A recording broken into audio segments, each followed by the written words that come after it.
Yes, sir. Tampa Bay Bucks, we bout it. I do not own the rights to the music, by the way. Anyway, yes, Tampa Bay Buccaneers go down there to New Orleans and put a whooping on that ass. It should have been a complete, straight, dominant belt to ass, but we'll get into that later on because we know NFL. Keep your hands out of the game pocket, motherfuckers. But it's Victory Monday. Tampa Bay Buccaneers 6-2 going into the bye week. Just straight up punk the New Orleans Taints. Not Saints, the Taints. 23-3. You want a little golden nugget, y'all. The Falcons, Panthers, Saints, all combined 20 points. Meanwhile, the Bucs got 23.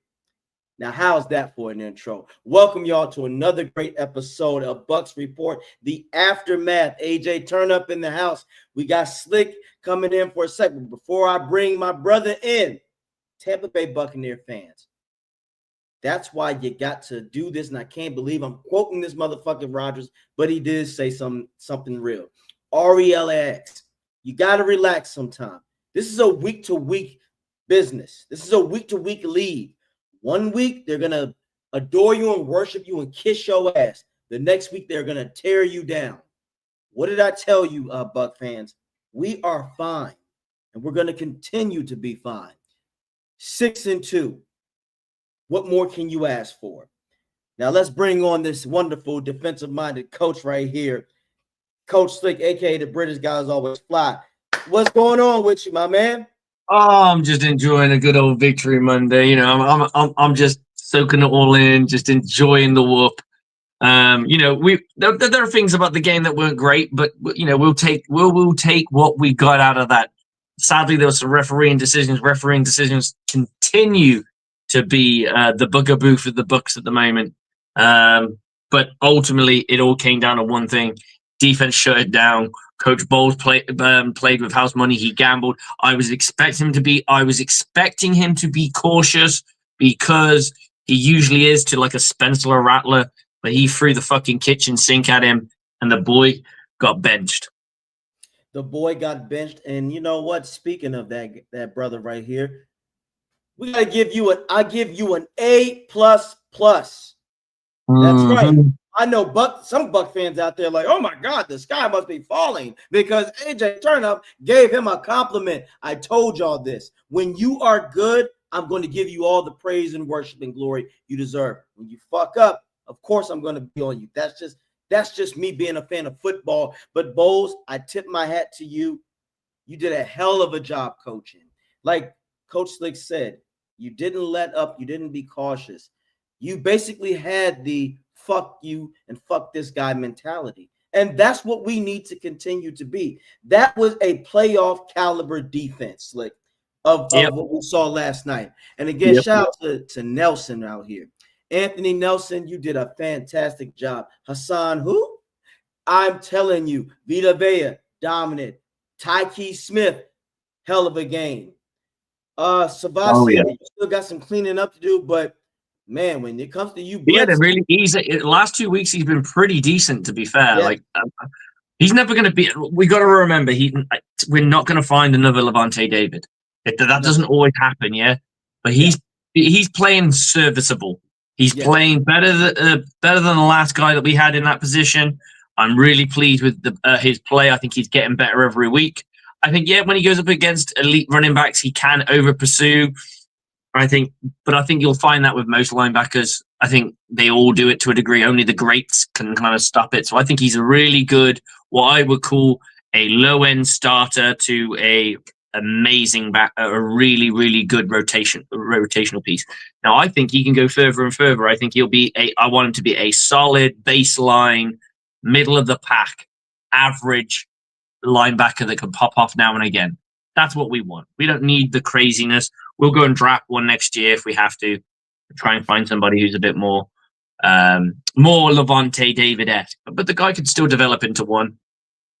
I like your take on that. From what I can see, I like him on the line of scrimmage when it comes to blitzing. I think he's very excellent at that. He has the athletic ability to blitz very well. I like to see him blitz through the A and B gap. That's where he makes his bread and butter.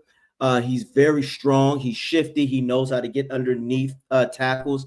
I would start introducing him into that a lot more often, in my opinion. Oh, and I want to give a shout out. Hey, Greg Cruz, appreciate you, man. How you doing, sir? Now, again, when it comes to, let's get back to the game, though. I was very impressed just with how the defense responded. Like you said, this defense, we're going to have those games, Tampa Bay, where one side of the ball might not help out, but good teams, one side of the ball bails them out. The defense said today, that game, Slick, all right, offense, we understand your situation. We know you're sputtering, but this team is ass, and we're going to take care of it for you. That Anthony Nelson interception was icing, was just spectacular. Not only did he pick him off, he threw his little ass down and then spent into the end zone. If that is not injury to add more insult to injury, I'm sure Rattler was like, well, I did my best. Nelson, I mean, it was, he tried. He just went, sit the fuck down, boy. Get your little ass down. And mind you, Anthony Nelson is 6'7". It's a long. Oh, yeah, he's a big human being. He's a big human being. Throwing that, but I really enjoyed that. And I'm going to give him his flowers this game. Jamel Dean, you did a fantastic job. You have earned your name, Jamel, back. You've earned your name back. You were Jimmy Dean. Now, do we need to cut your payment a little more? Do we need to cut that $4 million into $2 million? So if that's the case, if you're going to be Revis Island out there, then by all means. You got to think about it, AJ. He's playing for a contract either here or elsewhere, and the best way to do that is have the best season you can possibly have. And I think he's a solid man-to-man corner. I think he's one of the better ones in the league. The issue is, I think he really struggles with the either off man, like way off man, or off zone coverage. I don't think he's a zone guy. I think. And I think that's half the problem is when we go into that, he looks like he gets beat by a drum, but I think it's not the case of him being beat by a drum. I think that sometimes the scheme just lends to him being beaten because it's so soft. I don't think many corners could play so well in it. I think Zion McCullum is better at zone than he is, but I would still say that Jamal Dean's the better man-to-man corner at this point in time, and press man. Not that Zion McCullum's no slouch, and we got Jacob Morrison, we got these other guys in the team too. So Jacob Parrish, Morrison, Ben Morrison. You know, so there's talent there. It's whether if the Buccaneers are gonna do. Are they gonna re-sign Dean, or are they gonna let him go and go somewhere else? And if you have a good season or a great season as a DB, you're gonna get picked up, and someone's gonna chuck some money at you. SMB got it. Yeah, you make an excellent point. I'll say this. The only way the Bucs re-sign Dean is that he'd have to be the man to make those big plays when the playoffs. Like, let's say this. Let's say, and I'm going to say this. Let's say if we even get to the Super Bowl, but let's say because in the NFC Championship, when we play someone like the Eagles or Detroit, more than likely, let's say he is the game. He solidifies his game. The Rondé Barber moment. Yeah, exactly. If he has a Rondé Barber moment, then I would say, Slick, you can't let that man go like that. And let's say he is produced. Let's say he has damn it, what is that cornerback that we had just a few years ago? He had interceptions the entire Super Bowl run. and I forgot his name, but it's going to hit me later on. SMB? Yes, SMB. That's right, SMB. SMB. If Dean has that kind of caliber playoff season, Slick, you have to keep him. At that point, you don't let him go. You can structure his contract where it's just enough to where he knows he can't be super greedy, but you have to try to at least say we want you back. So again, Jamel, you did a fantastic job. But I really love Tyke Smith, Slick, for how he has been able to transition from nickel to safety. He's always around there. Shout out to Antoine in college, so we know he was capable of it, but now he's really showing that he can be, that strong safety. He can put him in the box. He is so versatile in what he can do, and I think that's why the Buccaneers love him so much. It's you're kind of spoiled for choice with what you can do with him. If you want to put him in and play nickel with him, you can play nickel with him and bring in one of your backups to go and relieve him at safety. Or if you want to do it the other way around and you put Izzy in the nickel position and you keep him back in that 2-man. Or you can even roll down Antoine Winfield Jr. and play like a 1 high. You can roll one of those guys down and play the 1 high. I agree. It just lends so well to what you can do. Yes, and that's why this defense is very scrappy. And the biggest thing that I do, let's get back to the secondary, Slick, where I feel like the Bucs have finally struck gold on their picks. Jacob Parrish is a stud. Morrison has potential. We're finally, remember, Slick, that used to be our weakness. We didn't know how to draft secondary players. Now we've hit. So I think since the whole, I'd say, if you look at our successes, yes, SMB, I wouldn't say he was like a major success, but he was a success enough he helped us win a Super Bowl. And on top of that, he got himself paid. Colton Davis got himself paid, won a Super Bowl. The guy just had fucking bricks for hands, right? That's the only fault he had. He was really fucking good. Every ball could be thrown at him. He was not reeling it in. Like that guy needed to spend time with the wide receivers just to learn how to soften his hands because it was straight bounce out, bounce out, bounce out, bounce out every time. And you could see it be like, oh God. And there'd be ones in the flat that if he had it, he's going to take it to the house or he's going to take it deep into the half. And then, of course, you've got the Jamal Dean. And now we have 2 more, Jacob Parrish and Benjamin Morrison. So, and then 2 safeties to go with it. I think Christian Izzian's a really nice piece that we have as well. I've been really impressed with him since the day we got him. He's an undrafted guy. This team's really good at picking DBs. It's just, I think we need that pass rusher to finish off. I think if you get this team a pass rusher, we are going to be so. I mean, like a guy that means you can blitz sparingly. You can blitz when you want to blitz, not all the time. So you can blitz on key downs rather than, we need to generate pass rush. So we have to blitz. I agree. And it could have, and side note, it could have been a particular player that is bitching and moaning, but you literally signed up for this. And I am talking about you, Myles Garrett. This is why chasing the bag, ladies and gentlemen, is not always the best thing to do, especially if you think about having a legacy and you want to win championships. Sometimes you're going to have to take that small little pay cut. Your value is going to be appreciated. If Myles Garrett, you cannot complain. How did you knew that the organization you played for was shit. You were aware that they didn't have any direction. You could have gone to a team that is on the cusp of winning a Super Bowl. Instead of getting that $160 million, maybe someone would have given you $90 million, Slick. What's wrong with that? Hey, 3 to 4 years for $90 million. You got to understand, AJ, they got to have sat down and went, our planet, well, what's your planet? He must have gone into that building. What's your planet quarterback? Right. That's the number one question. What's your planet quarterback? Because you ain't, doesn't matter how fucking good your defense is, you are not winning. The days of having an elite defense, and they don't have an elite defense, they have elite defensive pieces. That's right. They're not an elite defense. They have an elite defensive pieces. So there's a big difference. You need to have, in the olden days, a Derrick Henry-esque running back. Yes. quarterback that can manage the game to a point where he can rely on his arm, but he's not. You're not gonna win out. You're not gonna win game after game after game because he slung you to victory. You won it because there's a balance between the run and pass. That when he needed to, he could step up and be the passing quarterback, and when he didn't need to, you could rely on your running game and your defense. Right. That's right. And that used to be able to win you Super Bowls. We got one that way. We know that the Ravens did it that way. We know that the Bears did it that way.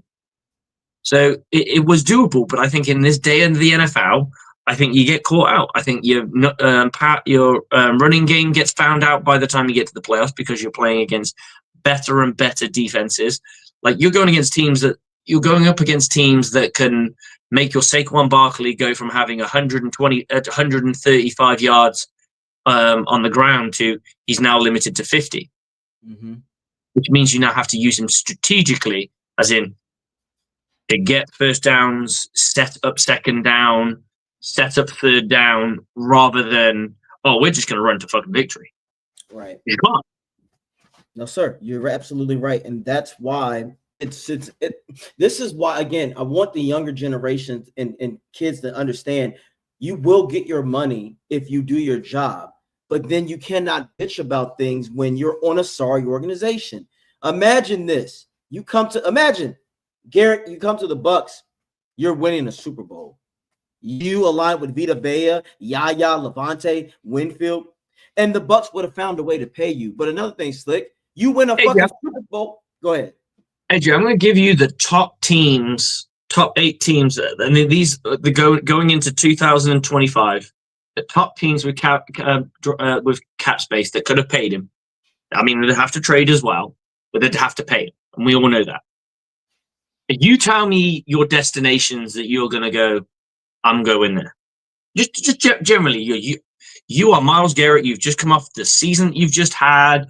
You are the belle of the ball. And you've said, look, I want to trade. You guys, I feel like you guys are going nowhere. I don't want to waste my talent. I want to go to a team that's going to win. And they'll go, okay. Teams that are available to you are New England Patriots, the Las Vegas Raiders. Now it starts to get interesting.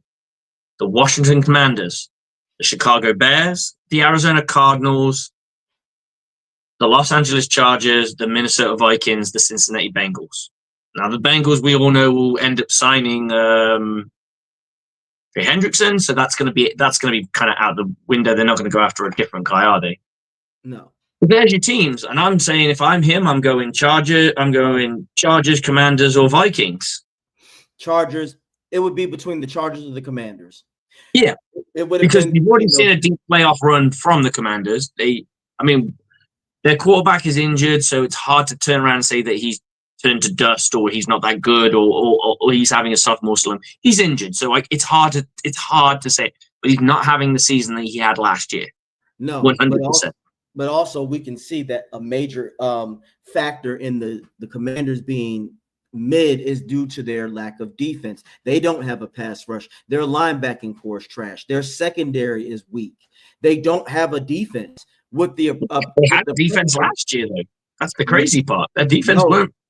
No, and I know you don't like using this term. I will, though, just because sometimes it can happen. The Commanders were under the radar. They were very aggressive. It startled teams. And now that everyone got their breath slick, because you know this, as a defensive-minded person and a coach, now people went to the drawing board and said, oh, okay, this is what they were doing. So we're going to adjust to this shit. They're not going to be able to maintain this type of level.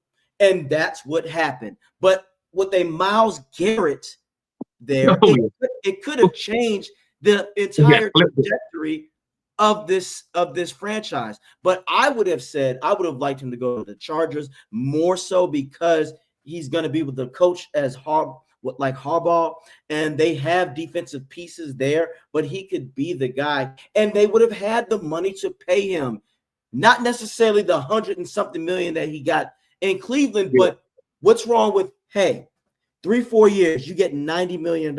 Slick, if he fucking wins let's say within the next year, he takes the Chargers to the Super Bowl and win it. Now, after and if they had all their pieces together, You got Joey Bosa and him on each side. Fuck. And mind you, this like after his contract's up, if he's still producing, which he would have because he has help. Now the next check, you'll still be. Now you can ask for. Two premier pass rushers, man. You can you're get laughing 70 million. So he would have eventually made the same amount, if not more money. You got to be patient, Garrett. This is why chasing the bag is not always the answer, fellas, and for you people out there. You can get paid, and besides, if you don't know what to do with $90 million, then you don't deserve that kind of money anyway. So I just love that, Slick, because when people say, "Well, after taxes, motherfucker, after taxes," even if he were to get 70 million, even after taxes, he's walking away with 30 million. If you don't know how to sustain 30 million in your bank account, then you're an idiot. You just hit it on the head. You chase after the bag, you get the bag. Cool, that's fine. But then you've got to come with what comes with chasing the bag. And the chasing the bag meant that you stay in a place that you know ain't going to win. And you have to make your peace with that because you got to go to bed. You got to wake up every morning and go, I'm going to go to work for a team that's going to go nowhere. They're going fucking nowhere, but I got my money. And that's, you can't sit and you can't pat on the sideline. You can't throw your helmet on them. You signed up for this. You literally signed on the dotted line going, I want to be a Cleveland Brown. And they've got no fucking plan. What could they have possibly said to him that made him go, you know what, this place is happening. This place is going somewhere. They did nothing in the draft to do so. I mean, don't get me wrong. I think the trade it was them who traded out for, they got the extra picks from Jacksonville, right? Mm-hmm. They did. I think they did. That looked really smart, but then they didn't do anything. Exactly. But now he got 123 million for 4 years, Slick. 4 years. Again, you could have went to any of those teams that you just mentioned. They might not have been able to give you 120. But again, that's another thing, Slick. It's about ego and status. Wasn't he at first the highest paid defensive player? So now I'm the highest. Yes, motherfucker. But now you're, like you just said, you're on a shitty team and you know that they have no direction when you could have went somewhere like the Chargers and taken 90 million. And at least you know that they have a direction. I mean, he probably wouldn't have known it right now, but the Patriots probably wouldn't have been a bad situation to go to. That as well. Exactly. I mean, how much better would their defense be if you had him on there with the defensive-minded coach that they already have, the way their defense is already playing? Yeah. Well, I mean, you wouldn't think it right now. Like you wouldn't like if you were in March of 2025, you're not going to sit there and go, the Patriots seems like a fucking awesome. No, not at all. I would have looked at the Chargers or the Commanders. But again, even the reason why I'm more on the Chargers is because of the pieces they have. The Commanders just really did not do well in this year's draft when it comes to drafting pieces. Now, it's still early because they're rookies, but I haven't seen anybody when I've been watching them, Slick, over here, and I am in the DMV, and I'm just sitting back like, this is what you guys went out and got. Well, sorry. So again, y'all, we are fans of football and then the Bucs, but we had to put that out. Do you imagine what our defense would be like with someone like that? Put it this way: if Myles Garrett came to the Bucs right now, we would be undefeated still, and the Bucs defense would be number one. I'm gonna go as far to say this, Slick, and I know I'm reaching, but fuck it. This is what we do. This is what I do. If Myles Garrett's on this team, Mike Evans is still playing. If Myles Garrett is on this team, Chris Godwin wouldn't be missing games. Here's why. When you have a defense that fucking dominant, we wouldn't have to have utilized those guys like that. And quite as much. I get what you're saying. Have to. We wouldn't be that desperate. If anything, again, Vita Vea and Myles Garrett on the same team is not fair. It's not fair. Oh, better yet, we don't know, Slick. Kancey might not have been injured.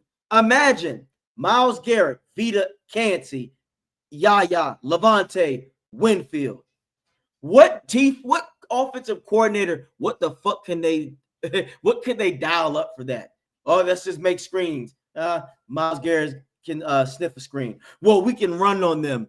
Run on Vita and Myles. Okay. What are you going to do?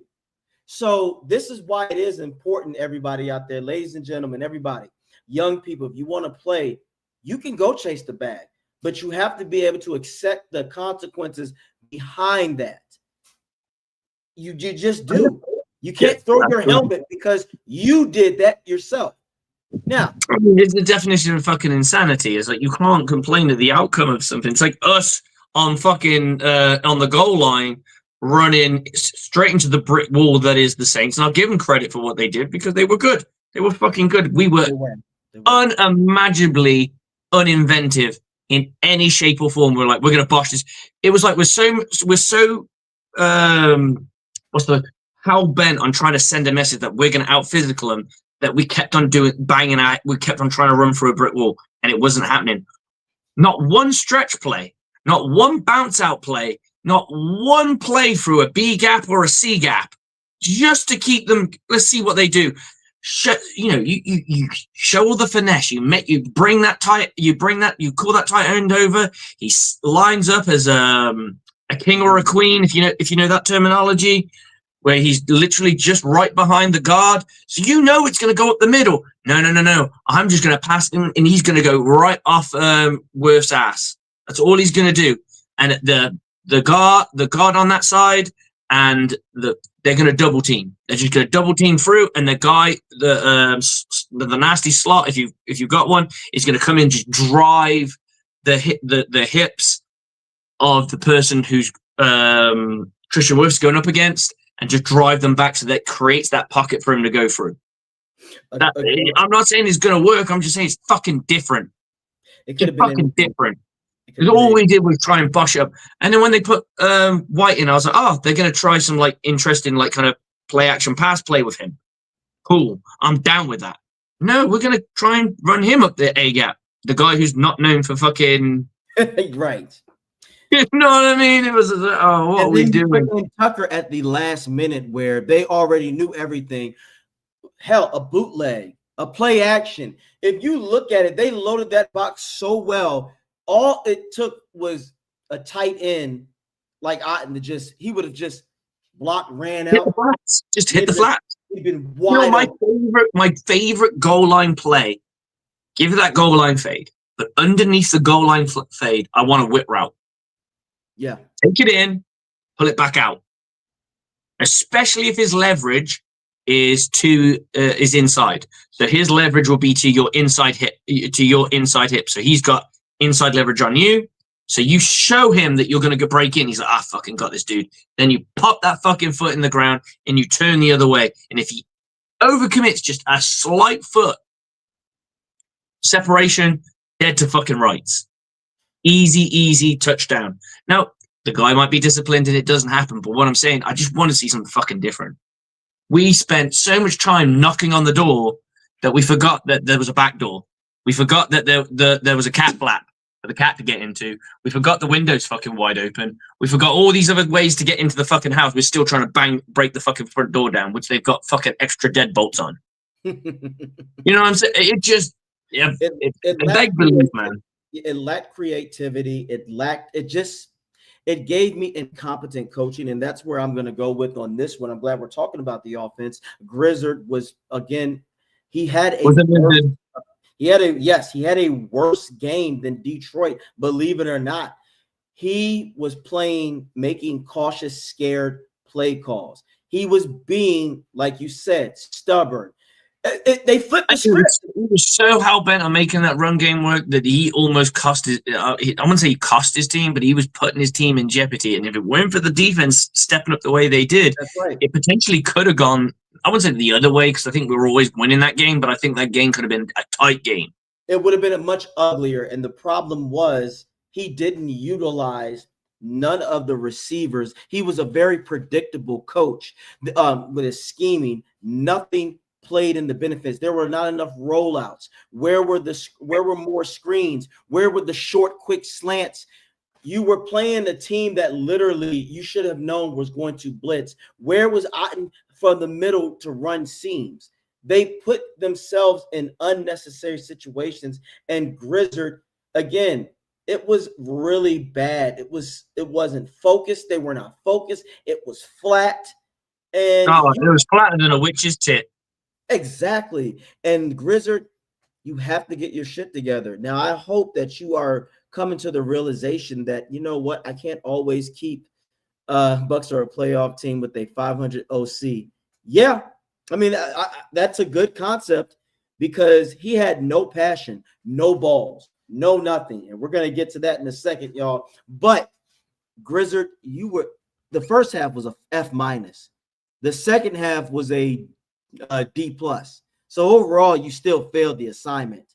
You got to learn how to utilize the weapons around you.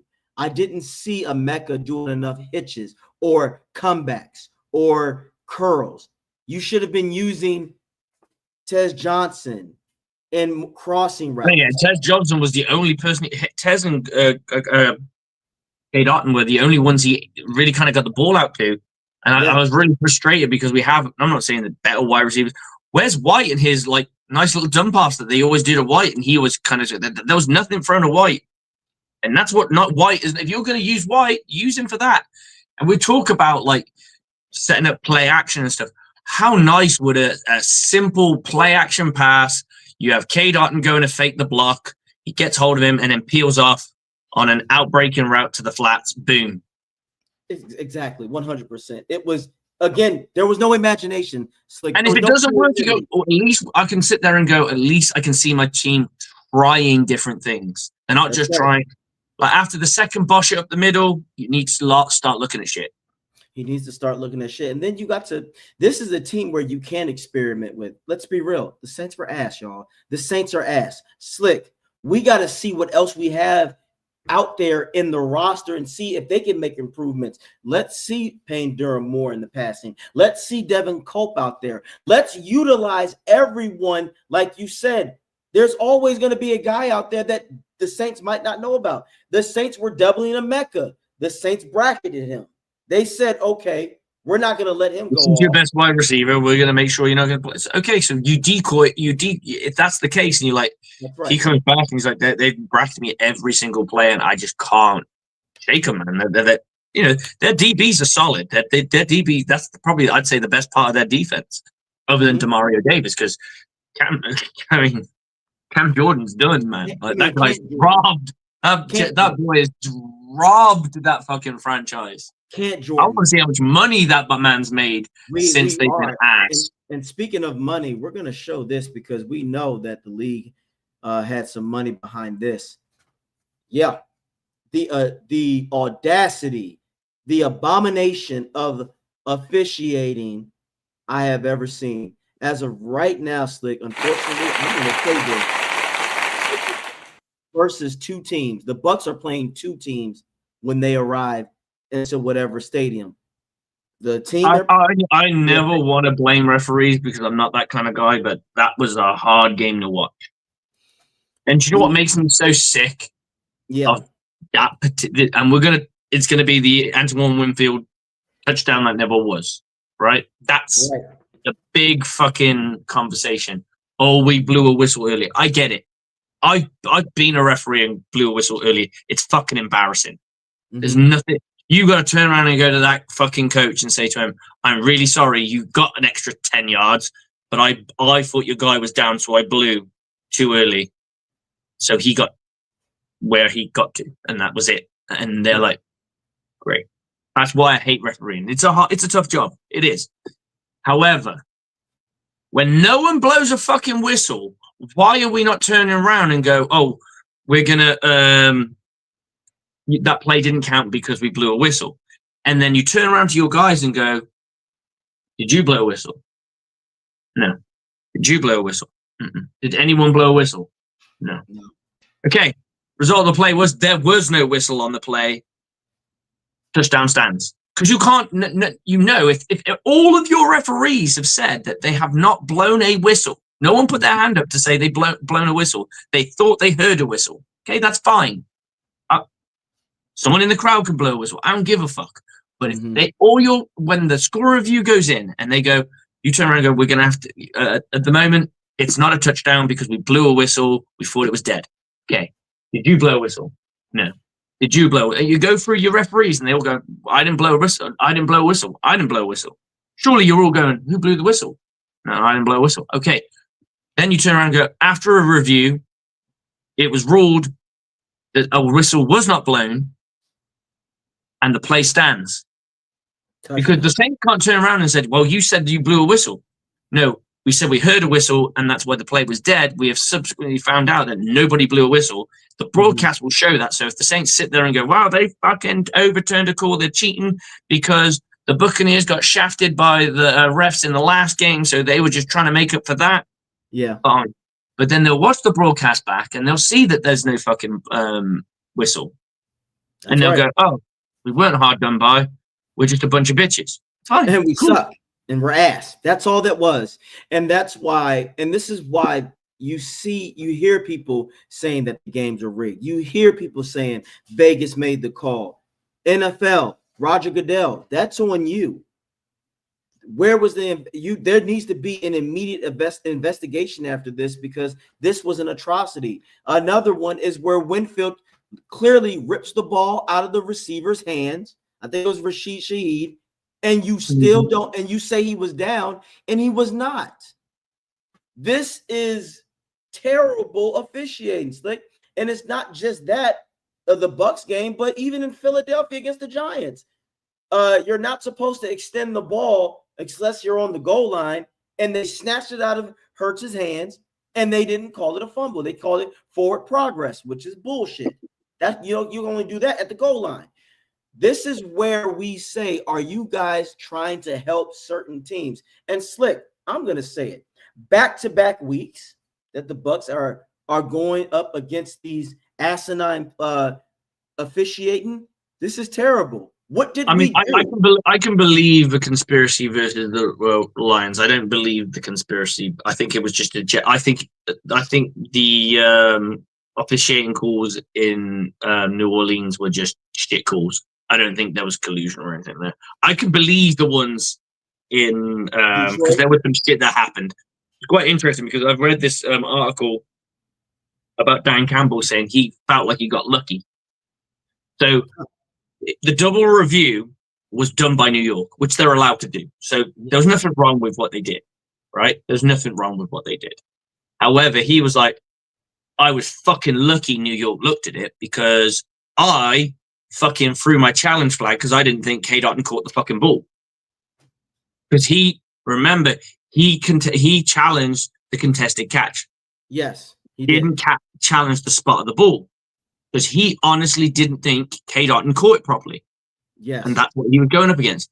Then New York looked at it and went, well, actually, he never got the first down, and they're allowed to do that.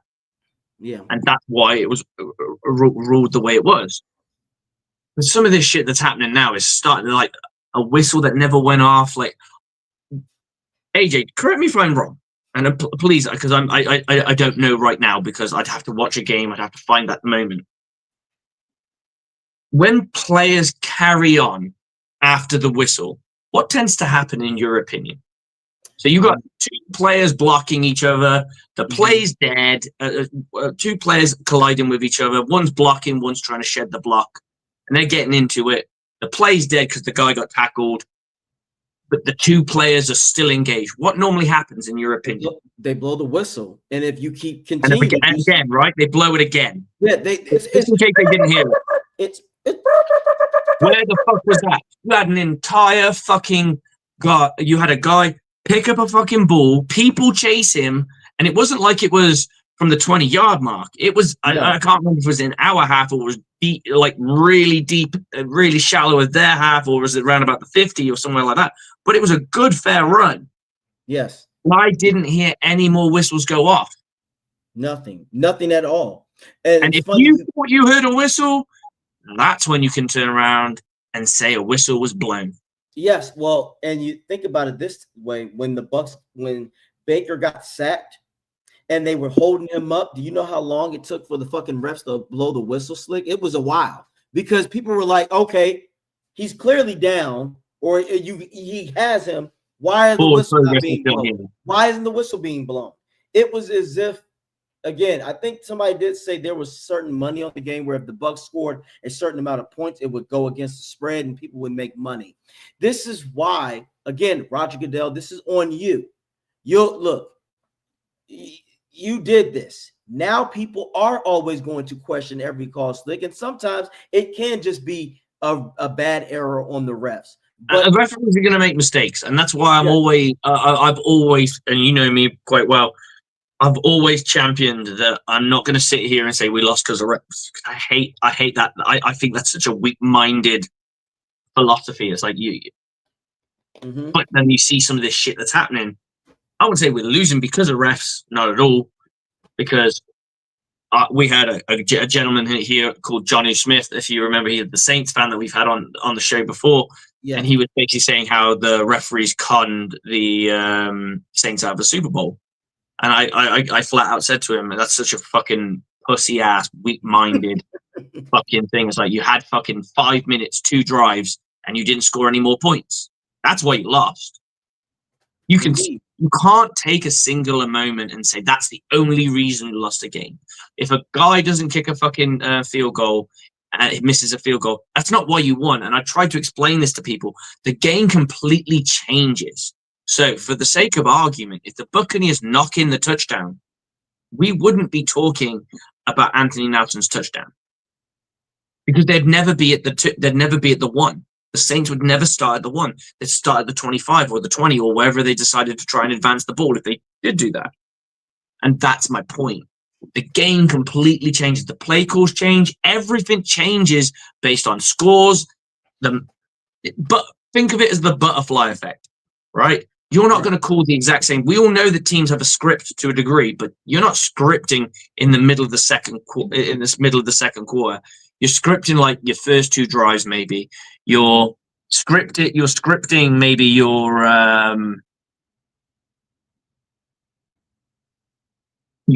first drive in the second half. You're not scripting all this other shit. It just doesn't happen.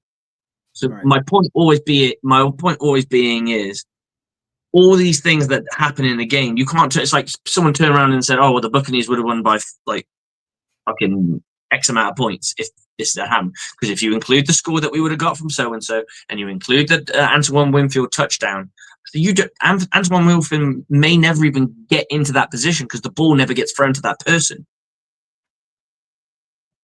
because it's a completely different field position, a different play, a different read, a different moment. You can't transplant all those in. I've never been the one to turn around and say you can blame the referees. What I can say is the referees don't help, and they made it more difficult. And they almost they squeezed momentum to the other team because refereeing calls do that. Not as much as say like a fucking 20-yard run or a big a splash play, but a referee decision like a. Can you imagine like getting a holding call, and you've just advanced the ball at the 40. Now you got a holding call. Boom, you're at 50 again. Mm-hmm. Your chances of getting a field goal have been potentially wiped out. Because now you got to come in 20 instead of 10. So it's those kinds of things. They can make differences, but they're not the sole reason you lost a game. Amen. And I think the dude is about to come in here and start some shit. Get crude, baby. Go ahead and be rude and crude. Come on, dude.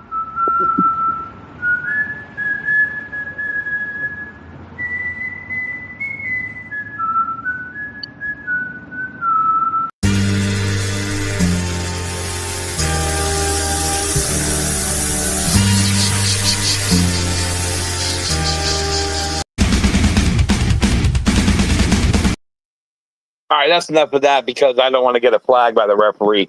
I'm going to point out and piggyback off some of the stuff. First of all, everybody, welcome to the Aftermath with AJ Turnip and Coach Slick up there up top, holding it down like they always do. Not only do referees blow their whistles multiple times when players refuse to stop after the first whistle, the initial referee is obligated by his definition of job. You blow the whistle and you wave your arms above your head in a cross formation that you're killing the play. All the referees on the field, none of them did that. Not one person on the sideline, on the field, not one of the referees, nobody, the cameraman, Nobody stopped and reacted to a whistle being blown. Show me the last time that's happened. NFL referees. The NFL has long stood by this thing that the NFL referees is a part-time position. It's not a full-time position. And blah, blah, blah, because money, money, money. Motherfucker, you have signed literally in the last 20 years $1 trillion worth of fucking contracts and profits. You've got all this new gambling money. You would think with the guise of, well, we're going to partner up with gambling, but we're going to do it so we can monitor it and make it feel legit, so there isn't any question to or conspiracy theories to question our decision to do this. You would think all that fucking money you're getting from Fox, Bet Sports, ESPN's fucking sportsbook, Bet Online, all the other fucks, you can't fucking pay these officials full time. And if you can pay these officials full time, you can fine a player for his socks not being pulled up the right fucking height, but you can't fine an official for fucking blatantly fucking a call. That's ridiculous. It's bullshit. NFL. Here's what's going to happen. There's multiple petitions like the one in the comments section here for people to sign. They will be signed. The NFL will see that. But more importantly, we're talking gambling. We're talking hardworking Americans' money. And we don't just gamble on the over-under of the total score. We don't just gamble on against the point spread. We gamble on touches, yards, touchdowns, fucking coin tosses, who's going to be the first player out hurt, who's going to be the first backup quarterback in. We gamble on everything. So everything has a dollar amount now attached to it, NFL. And if this continues to go on, you don't think you're going to get a knock on your door from the fucking FBI because you're screwing over the average working Joe. There was probably at least one person out there that said, Antoine Winfield, I'll put $100 that he's going to score defensive touchdowns. Motherfucker scored 3, and you took them all back. So the NFL, you can keep sticking your fucking head in the sand, but at some point it's going to come back. And if you didn't want us talking about referees and conspiracy theories and all that, 2 things you could have done. Not embrace gambling as you did and hold these referees accountable. When was the last time anybody listening to the show or maybe even in the entire world has heard of an NFL referee being suspended or fined?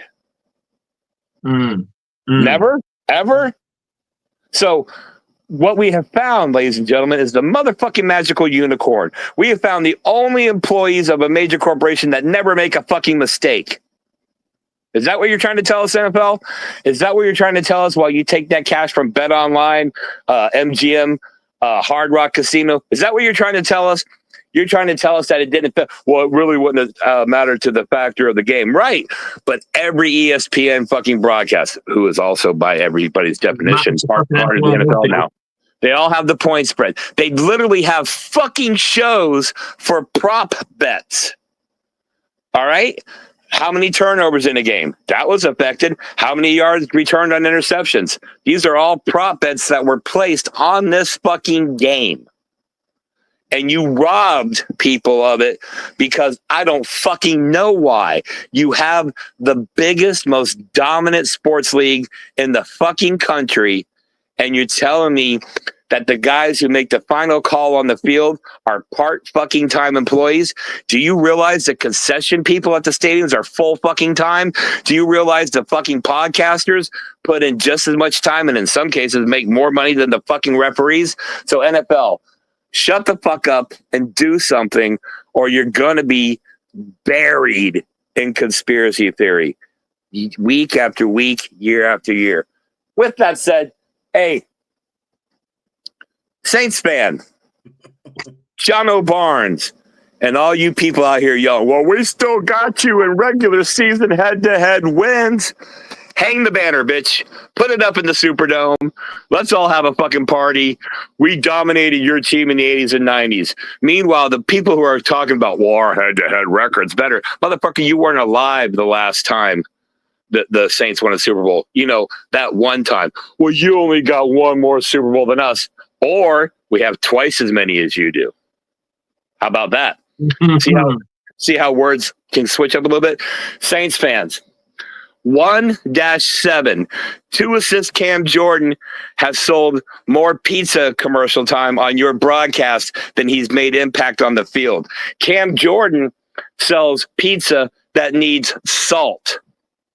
Pizza that fucking needs salt. Your dome is named after the joke, the brunt, the butt of every pizza joke in America, Little Caesars. Okay? We all know what happened to Caesar in the real world, didn't we? Yeah.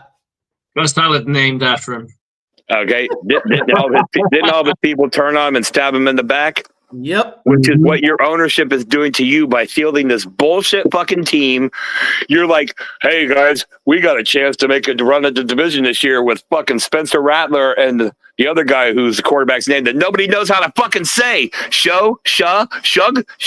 What the fuck is it? It doesn't matter because you're still paying David fucking Carr or Derek Carr, whoever the fuck he is, makeup boy, Chipotle guy, to play quarterback, and he's sitting at his fucking house scratching his nuts, laughing at the fact that you're 1-7. Okay? 1-7. Cam, you can make another cute remark, but ever since you made that remark about, well, now that Tom Brady gone, I guess the Buccaneers are going to go back to where they were. What? With our foot on your fucking neck? Dude, Cam, you rolled out a whole new look this offseason. You had those long, gray, White Walker dreads hanging off your head. And what happened? You went on the internet and you saw us all clowning you. And so you changed your hairstyle. You didn't go to the fucking film room. You didn't go to the fucking gym. You didn't improve your fucking game. You changed your fucking hairstyle. Your hairstyle. Cam, you got 2 assists yesterday and you danced 4 times. People don't dance for assisted tackles, bro. Okay? You're being beat 23-3, and you're dancing like it's fucking Soul Train or American fucking Bandstand or the MTV fucking Beach House.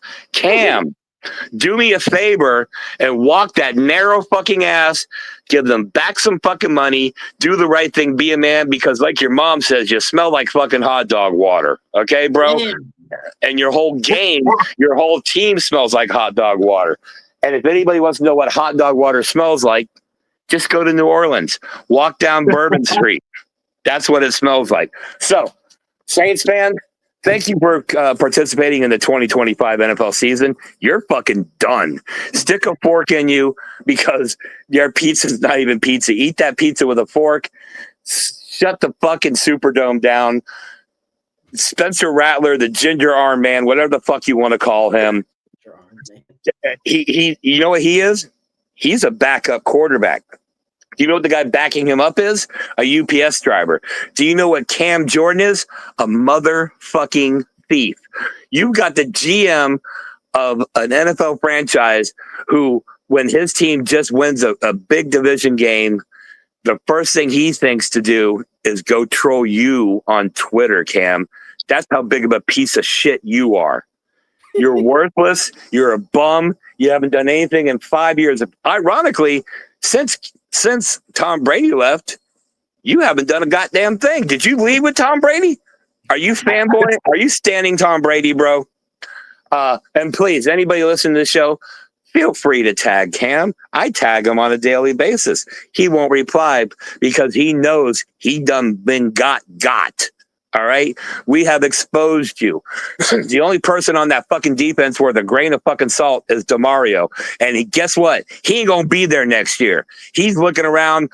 You're down 23-3. They fucking pan the camera over to the fucking Saints head coach, and he's like, golly gee willikers, I don't know what's going on here, buddy. I guess I should probably go back to where I came from. Right.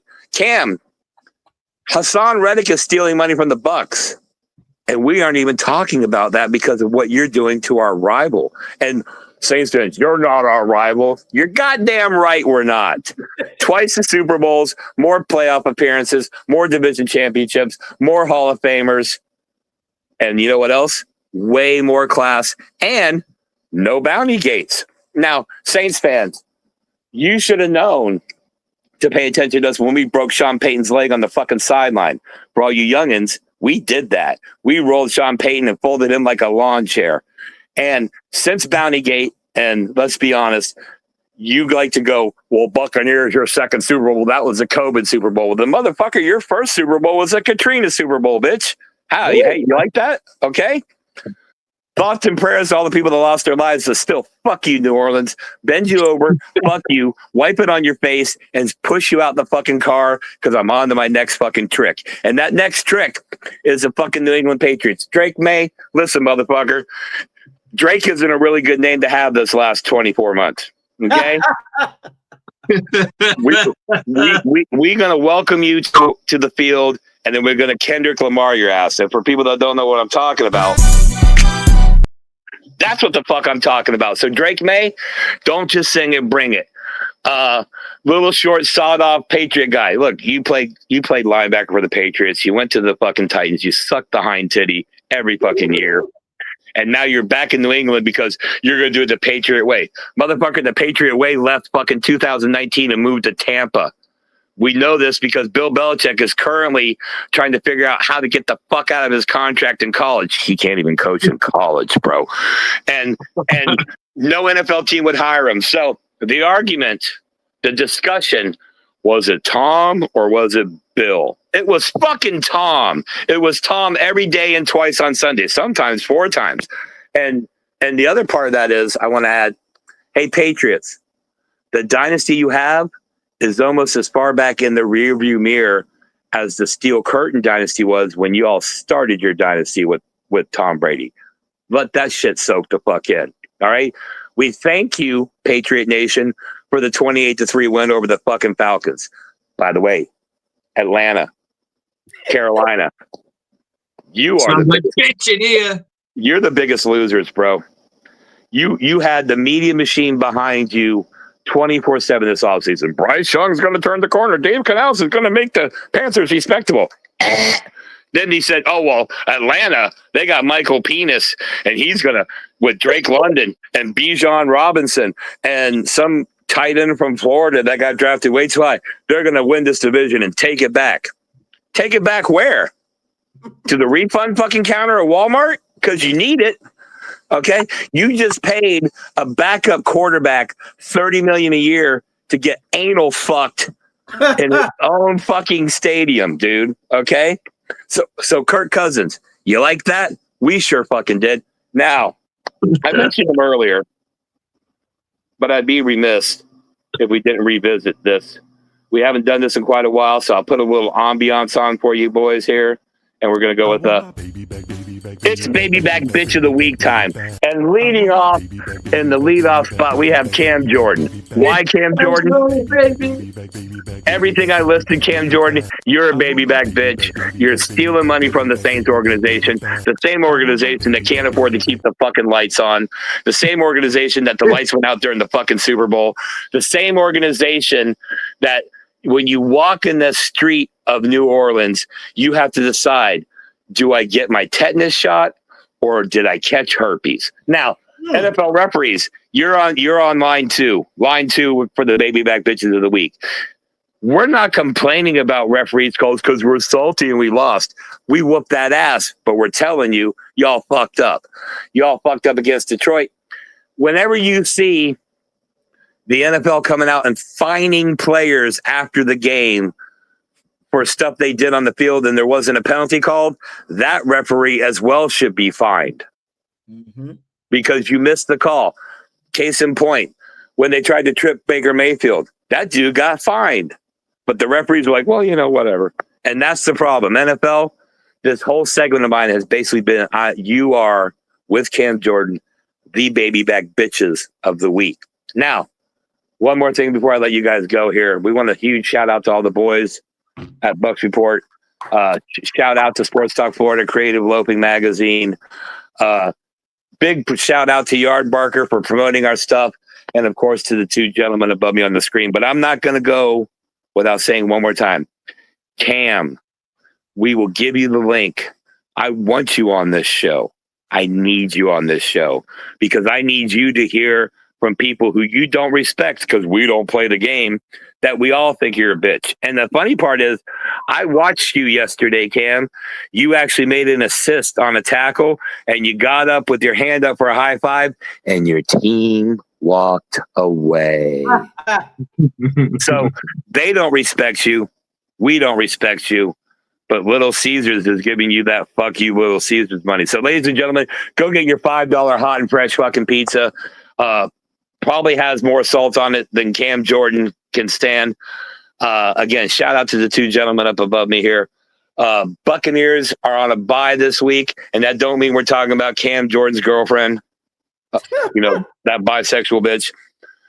They have the week off. Time to get recuperated, get healthy. Keep your eye on Baker Mayfield. He's more injured than they're telling us. Keep your eye on Bucky Irving. He's more injured than they're telling us. And please, just keep Chris Godwin out to the playoffs. We can get to the playoffs without him. Ladies and gentlemen, this is the aftermath. We are on Bucs Report. We are better than you. We are uncensored. We are unafraid. And we are undeniable. Undeniable. That's right. Check us out. Spotify, iTunes, iHeartRadio. I repeat, Spotify, iTunes, iHeartRadio, YouTube. You can't get rid of us. We speak truth. To all the other Bucs podcasters and the content creators, we welcome y'all. You're more than welcome to be on here. We're not looking to always necessarily shake hands with the people in power. We're here to just talk football. Talk our shit, bro. Talk that shit. And it ain't going to always be good shit. We got to take the good, the bad, and the ugly. Now, the good were the Bucs. The bad were the Saints. And the ugly were the Falcons and the Saints. Both teams got Waffle House beatings. And I love it. So we're gonna get our shit together, and then during the bye week, guys, we'll talk about the matchup with the Patriots versus the Buccaneers. Hopefully, when we get our shit together, if Bucky and Gedeke comes back, the Patriots, you're gonna be our glory hole. If you don't know what that means, Google it. On that note, I'm gonna get up out of here. Thank you again for watching Bucs Report the Aftermath. AJ, turn up. If you want, maybe within 30 minutes, catch me on my TikTok, AJ Turn Up, as I break the game down some more. And YouTube channel, it's about Bucking Time. As always, Slick, it's a pleasure. And go Bucs! And we won. Talk your shit, Bucs fans.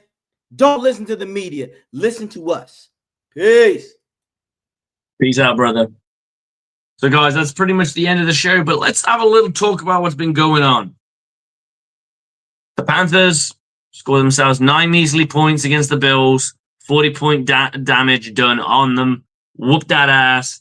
And then the Falcons. All the Falcons had to do is go and beat on a team that is dog shit. A team whose run defense is one of the worst in football. Enter Bijan Robinson. Goodbye, Bijan Robinson. 34-10. That was it. That's all they did. And then in your New Orleans Saints scored 3. That's all I gotta say. That's all I need to say. But right now, your Tampa Bay Buccaneers in the bye, getting ready, get healthy, and get ready to fucking go. We got our season ready to win. Let's talk about it. We're going to come back on the Patriots. Now, I've always said, and me and AJ have both said this, that Bowles always struggles with the middle of the season. Well, the middle of the season started in October 5th. Technically. We can go to the Niners. I go to the Niners. It's going to be 6 games. We won, we lost, we won. I'd like the Buccaneers to walk away after the Rams with only 3 losses. That would be pretty fucking awesome. Now, if we can turn around with only 2 losses, even better, but I'm being realistic. We're going to lose games to good teams. It's going to happen. Some teams will have our number occasionally. We might be a bit too injured. Those kinds of things take into account. And then we go into what I call the homestead. Cardinals, Saints, Falcons, Panthers, Dolphins, Panthers. Buccaneers could quite easily have the division wrapped up versus the Falcons. Imagine putting that ass. The Falcons are more than 3 games behind us. Their season, and we beat them. The Falcons are 3 games behind us, and we beat them on that day. They are out of They are out of contention. And then the following week, Buccaneers play the Panthers. If the Panthers are two games away from us, and we beat them, we have won the division. If they're behind the Falcons, we win the division on December 12th. Get to that point. Win it. Thursday night football in Creamsicle at home against the Falcons. They fucking hate that shit. So, guys, that's it from me. I would love to have seen more out of this offense. Baker was a little bit off, and I think he's a bit more injured than we all think. Teddy Teeth took his kneel down. We need to get right. This offense needs to get better quick. And I'm not going to blame it on the talent that's available right now, because I do think there's still some pretty decent talent on it. I think there's talent enough to go out and win a few games.